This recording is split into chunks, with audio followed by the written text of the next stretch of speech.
Hi കൂട്ടുകാരെ, ഉണ്ണിത്തണ്ട് പെരട്ടാണെന്ന് പരിചയപ്പെടുത്താൻ പോകുന്നത് കുരുമുളകൊക്കെ ഇട്ടിട്ടുള്ള നല്ല ഔഷധ ഗുണമുള്ള ഒരു വിഭവം. കർക്കിടക മാസത്തിൽ കഴിക്കേണ്ട അത്യുത്തമമായ ഒരു വിഭവം. ഇത് കുലച്ച നേന്ത്രവാഴയുടെ ഉണ്ണിത്തണ്ടാണ്. ഇത് ഞാൻ വൃത്തിയായി കഴുകിയെടുത്തിട്ടുണ്ട്, നുറുക്കിയിട്ട്. ഇത് കുലച്ച വാഴയുടെ തന്നെ കുല വെട്ടിയ ശേഷമുള്ളത് തന്നെ എടുക്കാൻ ശ്രദ്ധിക്കണേ. അതിന് വേണ്ട സാധനങ്ങൾ 2 ടീസ്പൂൺ അളവിൽ കുരുമുളകാണ്, നല്ല നാടൻ കുരുമുളക്. മട്ടയരി കഴുകി ഉണക്കിയെടുത്തതാണ് 1/2 ഗ്ലാസ് അളവിൽ. പുഴുങ്ങലരി തന്നെ എടുക്കണം. കറിവേപ്പില നല്ല പോലെ നമുക്ക് ചേർക്കാം. ഞാൻ എൻ്റെ കൂട്ടാനും ചോറും ഒക്കെ വെച്ച ശേഷമുള്ള കനലടുപ്പാണിത്. ഇതിൽ ഞാൻ വറുത്തെടുക്കുകയാണ്, അപ്പോൾ വേഗം നമുക്ക് ഇത് ആയി കിട്ടും. ഇപ്പോൾ അരിയും കുരുമുളകും കറിവേപ്പിലയും ഒക്കെ ഞാൻ വറുത്ത് കോരുകയാണ്. നന്നായിട്ട് വറുത്തെടുക്കണം, കരിയാൻ പാടുകയും ഇല്ല. അരിക്കൊക്കെ നല്ലൊരു കളറ് വരും, നല്ല മണവും വരും. ആ സമയത്ത് നമ്മളിത് വാങ്ങി മിക്സിയിലിട്ട് നല്ല പോലെ പൊടിച്ച് മാറ്റി വയ്ക്കണം. ഇനി ഒരു ചീനച്ചട്ടി, ഇൻഡാലിയത്തിൻ്റെ ചീനച്ചട്ടിയാണ്, നല്ല കട്ടിയാണിതിന്. അതിലേക്ക് ഞാൻ വെളിച്ചെണ്ണ ഒഴിച്ച് കൊടുത്തിട്ടുണ്ട്, ഒരു 3 ടീസ്പൂൺ അളവിൽ. ചെറിയ ഉള്ളി നല്ലപോലെ നമുക്ക് ചേർക്കാം, വളരെ നല്ലതാണ്. എത്ര ചേർക്കുന്നുവോ വളരെ നല്ലതാണ്. പ്രത്യേകിച്ച് ഈ പൈൽസിൻ്റെ ഒക്കെ അസുഖമുള്ളവർക്ക് ഈ ഒരു ഉപ്പേരി കഴിക്കുന്നത് വളരെ നല്ലതാണ്. രോഗത്തിൻ്റെ കാഠിന്യം കുറഞ്ഞു കിട്ടും. ഇത് നല്ല ശോധന പ്രദാനം ചെയ്യും. നാടൻ മഞ്ഞപ്പൊടിയും പാകത്തിന് ഉപ്പും കൂടി ചേർത്ത് കൊടുത്തുകൊണ്ട് നല്ല പോലെ ഇളക്കിയ ശേഷം നമുക്ക് അടച്ച് വെച്ച് 10 മിനിറ്റ് നേരം വേവിച്ചെടുക്കണം. വെള്ളം അധികം ചേർക്കേണ്ട ആവശ്യമില്ല. ഉണ്ണിത്തണ്ടിൽ ധാരാളം വെള്ളം അടങ്ങിയിട്ടുണ്ട്. അതുകൊണ്ടാണിത് ശരീരത്തിന് നല്ലതും. വൃക്ക സംബന്ധമായ അസുഖങ്ങൾക്കൊക്കെ ഒരു പരിധി വരെ ഇത് കഴിച്ചാൽ നല്ലതാണെന്ന് പറയപ്പെടുന്നു.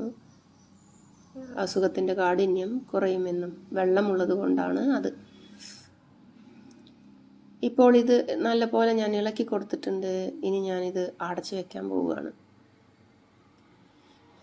10 മിനിറ്റിന് ശേഷം തുറന്ന് നോക്കിയപ്പോൾ നല്ലപോലെ വെന്ത് വന്നിട്ടുണ്ട്, വെള്ളമൊക്കെ വറ്റി വന്നിട്ടുണ്ട്.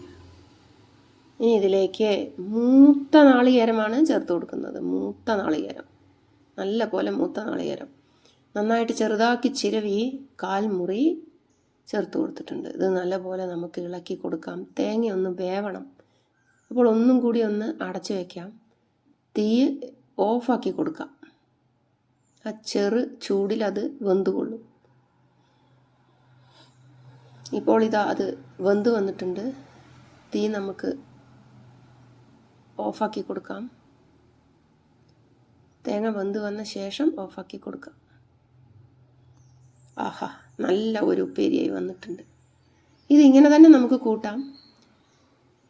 ഔഷധത്തിനാണല്ലോ ഇതിപ്പോൾ ഉണ്ടാക്കുന്നത് കർക്കിടക മാസത്തിൽ. അതുകൊണ്ട് ഈ പൊടികളൊക്കെ ഞാൻ ചേർത്ത് കൊടുക്കുകയാണ്. എനിക്ക് ഒരുപാട് ഇഷ്ടമാണ് ഇങ്ങനെ ഉണ്ടാക്കി കഴിക്കുന്നത്. നല്ല മണമായിരിക്കും ഈ ഒരു ഉപ്പേരിക്ക്, നല്ല ടേസ്റ്റുമായിരിക്കും. ഇത് ചായക്ക് വെറുതെ കഴിക്കാം. പക്ഷെ കഴിക്കുമ്പോൾ ശ്രദ്ധിക്കണം, വല്ലാതെയൊന്നും നമ്മളിത് കഴിക്കരുത്. ഒരു ചട്ടുകമ്മയെ ഒരു നേരം കഴിക്കാവൂ, അതിൻ്റെ അപ്പുറം കഴിക്കരുത്. നന്നായി വന്നിട്ടുണ്ട്. ഇപ്പോൾ 2 ദിവസം വരെ ഇത് കേട് വരാതിരിക്കും. ചോറ് കൊണ്ടുപോകാനാണ് ഞാൻ അധികവും ഇത് ഉണ്ടാക്കാറ്. ആഹാ, നല്ല സൂപ്പറായി വന്നിട്ടുണ്ട്. ഇനി ഇത് നമുക്കൊരു പാത്രത്തിലേക്ക് മാറ്റാം. ചോറിനും കഞ്ഞിക്കും ചായക്കും ഒക്കെ കഴിക്കാം. ഇതിൽ ചെറിയ നാരുകളാണ് നമ്മുടെ ദഹന വ്യവസ്ഥയ്ക്ക് വളരെ നല്ലതായിട്ട് വരുന്നത്. അതായത് ദഹിക്കാതെ കിടക്കുന്ന വസ്തുക്കളെയൊക്കെ പുറന്തള്ളും. കുട്ടികൾക്ക് ഇത് നമ്മൾ കൊടുക്കുന്നത് വളരെ നല്ലതാണ്. അവർ കഴിക്കില്ല, പക്ഷേ നിർബന്ധിച്ച് ചോറിൻ്റെ ഒപ്പം കൊടുക്കുന്നത് നല്ലതാണ്. നല്ല മണമുള്ള ഒരു ഉപ്പേരിയാണ് ഇത്. ട്രൈ ചെയ്യൂ കൂട്ടുകാരെ. കമൻറ്റ് ബോക്സിൽ കമൻ്റ് ഇടാൻ മറക്കണ്ട. ലൈക്ക് ചെയ്യൂ, ഇഷ്ടപ്പെട്ടാൽ ഷെയർ ചെയ്യൂ.